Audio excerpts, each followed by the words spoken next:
Hi, folks. This is Don Meissner with the North Country Fishing Report. I think it's important as we're now talking and reporting about fall fishing, even though we've had some wonderful late summer weather that makes it seem like it still might be a little bit summerish.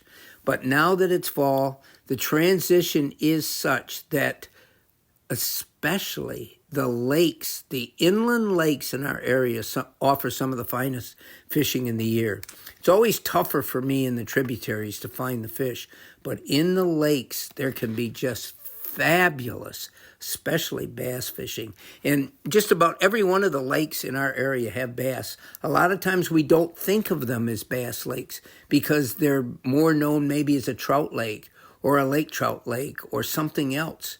But in most cases, there's both smallmouth and largemouth bass in most of our lakes.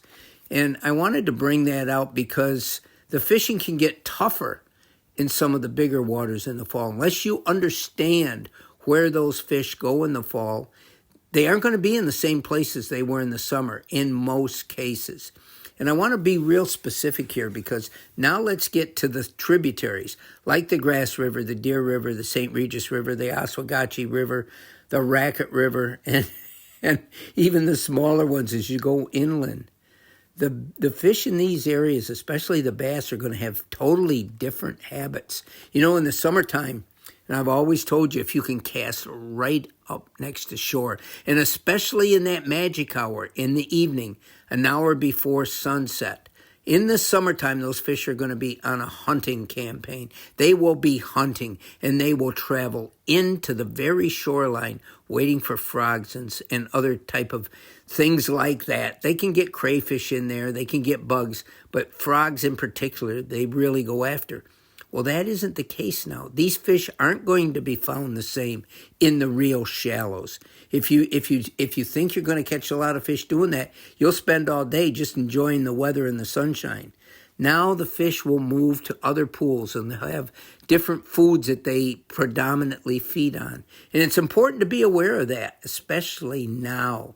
So if you still plan on fishing the tributaries, plan on searching for new pools and don't spend your time right tight along the shoreline.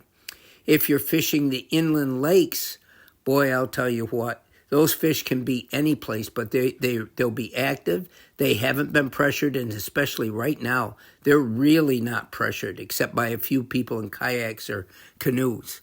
And if you're fishing the St. Lawrence, just be aware that the fish generally, as it gets colder and colder, will retreat. They won't feed as often. Right now, they might feed even more often, getting ready for the cold weather. But they don't tend to be in along the shoreline as much as they would be in the summer.